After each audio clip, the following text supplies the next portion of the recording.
This is a tool I'd actually use. Let me tell you why. Sglang, with 31,337 GitHub stars, built in Python. Sglang is a high-performance serving framework for large language models and multimodal models. My take: this lowers the barrier significantly. Let me give you more context on why this matters. The developer tooling space around LLMs has been evolving incredibly fast, but most tools either go too low-level, making you wire everything manually, or too high-level, hiding the details you actually need. What makes something like this stand out is when it hits the right layer of abstraction. You get the productivity boost without losing control. That's harder to pull off than it sounds, and when a tool gets it right, it tends to spread quickly through engineering teams. Link in the description, definitely worth exploring. I think this tool is going to become a staple in a lot of workflows. MacPaw taps Liquid AI to offer on-device inference to devs building for its app store. MacPaw is building a local version of its AI assistant Any using Liquid AI's models. This is the kind of tooling that actually sticks around. Here's the broader picture. We're at a stage where LLM capabilities have largely outpaced the tooling built around them. Developers are still writing a lot of boilerplate, resolving the same problems, and stitching together pipelines that really should have better primitives by now. Tools that close that gap, even incrementally, have outsized value because they multiply the productivity of everyone building on top of them. That's the category this falls into. Repo and docs linked in the description. Try it and see how it fits your workflow. This is a tool I'd actually use. Let me tell you why. MiniMax issues. r/LocalLLaMA. I think this is more important that all the political stuff you share here submitted by /u/Yasik2023. Link. Comments, my take. This lowers the barrier significantly. To put this in practical terms, imagine you're building a product that needs reliable structured output from a language model, or you need to chain multiple steps together without your pipeline becoming a fragile mess of prompt engineering hacks. This kind of tooling directly addresses those friction points. It's the difference between spending your time on the actual problem versus spending it on infrastructure plumbing. Link in the description, definitely worth exploring. I think this tool is going to become a staple in a lot of workflows. Qwen Developers' responses from their recent Twitter/X AMA. r/LocalLLaMA. Questions and responses, in bold, below. Favorite questions move to end of the thread with combined responses, remove duplicates. I'm sure we're getting other models too apart from 27B. And 27B gonna make massive noise on release. Based on their responses, tweet thread. You guys skipped 27B and 122B last time. Can we expect those this time around? This is the kind of tooling that actually sticks around. Let me give you more context on why this matters. The developer tooling space around LLMs has been evolving incredibly fast, but most tools either go too low-level, making you wire everything manually, or too high-level, hiding the details you actually need. What makes something like this stand out is when it hits the right layer of abstraction. You get the productivity boost without losing control. That's harder to pull off than it sounds, and when a tool gets it right, it tends to spread quickly through engineering teams. Repo and docs linked in the description. Try it and see how it fits your workflow. This is a tool I'd actually use. Let me tell you why. Claude-account now works on macOS too. Discussion. My take. This lowers the barrier significantly. Here's the broader picture. We're at a stage where LLM capabilities have largely outpaced the tooling built around them. Developers are still writing a lot of boilerplate, resolving the same problems, and stitching together pipelines that really should have better primitives by now. Tools that close that gap, even incrementally, have outsized value because they multiply the productivity of everyone building on top of them. That's the category this falls into. Link in the description, definitely worth exploring. If you build with LLMs, this one deserves your attention. Hardware Requirement Calculator for Local LLMs. Discussion. Practically speaking, this saves real development time. To put this in practical terms, imagine you're building a product that needs reliable structured output from a language model, or you need to chain multiple steps together without your pipeline becoming a fragile mess of prompt engineering hacks. This kind of tooling directly addresses those friction points. It's the difference between spending your time on the actual problem versus spending it on infrastructure plumbing. Full details in the description below. This one is worth your time. This release solves a real problem developers keep running into.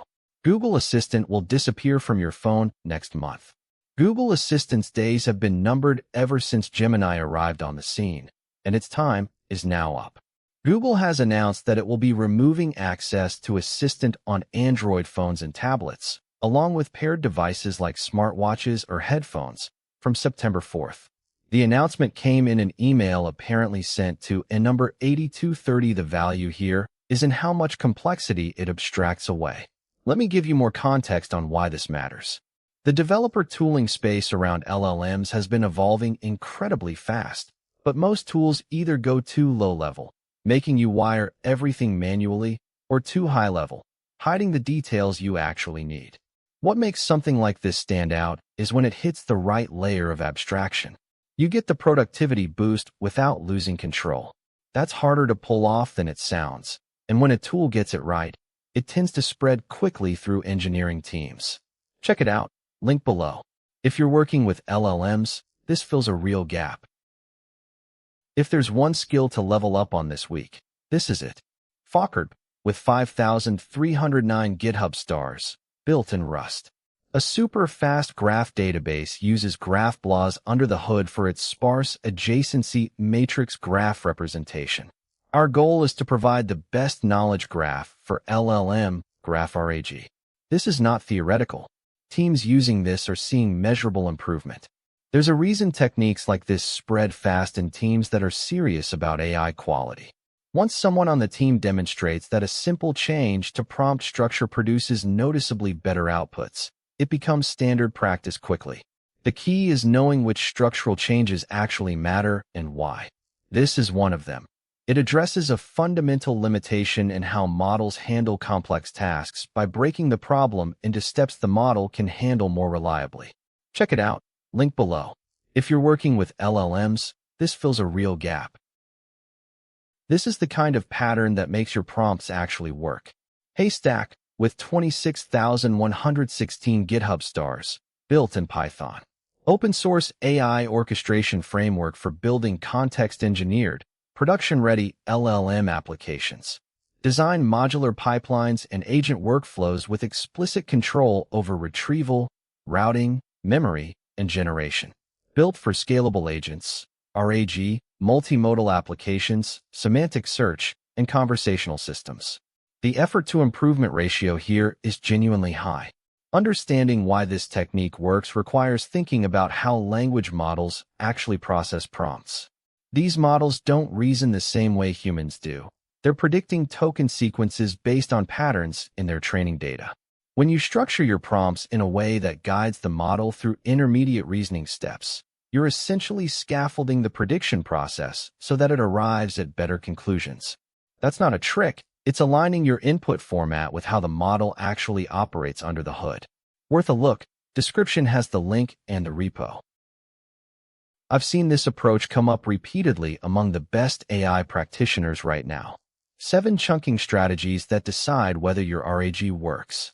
Day 100 in production isn't really about chunking strategies anymore. The reason this works is it forces the model to reason before answering.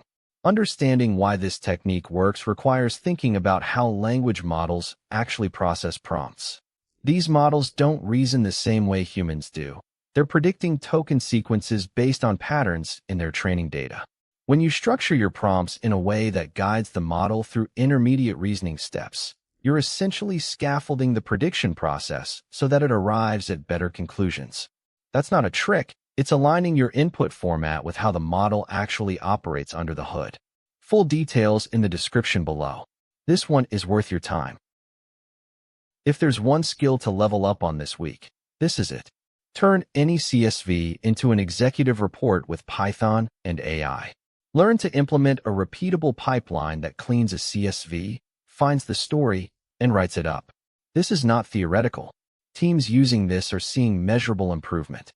The practitioners I've seen get the best results from AI tools share one thing in common. They think carefully about the structure of their inputs, not just the content. They know that how you frame a question shapes the answer as much as the question itself. This technique reflects that mindset. It's not about finding magic words. It's about giving the model enough structure to do its best work. Apply it consistently, and your outputs will improve measurably. Check it out, link below. If you're working with LLMs, this fills a real gap. This is the kind of pattern that makes your prompts actually work. Building document structure with loop engineering, recovering a PDF's outline from body typography for RAG. Enterprise Document Intelligence, Volume 1 Number 5 Octets. Rules propose, LLM validates. 6 deterministic signals on span-level typography surface heading candidates. 1 bounded loop keeps the real ones, and the same talk_df drops back into the RAG pipeline, the post-building document structure with loop engineering. Recovering a PDF's outline from body typography for RAG appeared first on Towards Data Science. The effort-to-improvement ratio here is genuinely high. There's a reason techniques like this spread fast in teams that are serious about AI quality. Once someone on the team demonstrates that a simple change to prompt structure produces noticeably better outputs, it becomes standard practice quickly. The key is knowing which structural changes actually matter and why. This is one of them. It addresses a fundamental limitation in how models handle complex tasks by breaking the problem into steps the model can handle more reliably. Worth a look. Description has the link and the repo. If you build with LLMs, this one deserves your attention. Desktop Linux just cracked 10% market share, and Windows 11 is mostly to blame. Windows is in decline, and both Macs and Linux are gaining ground at its expense. Practically speaking, this saves real development time. Here's the broader picture. We're at a stage where LLM capabilities have largely outpaced the tooling built around them. Developers are still writing a lot of boilerplate, resolving the same problems, and stitching together pipelines that really should have better primitives by now. Tools that close that gap, even incrementally, have outsized value because they multiply the productivity of everyone building on top of them. That's the category this falls into. Full details in the description below. This one is worth your time. And that's your AI news roundup for today. If any of these stories caught your attention, drop a comment below. I'd love to know what you think. Hit subscribe so you never miss a daily update, and I'll see you tomorrow.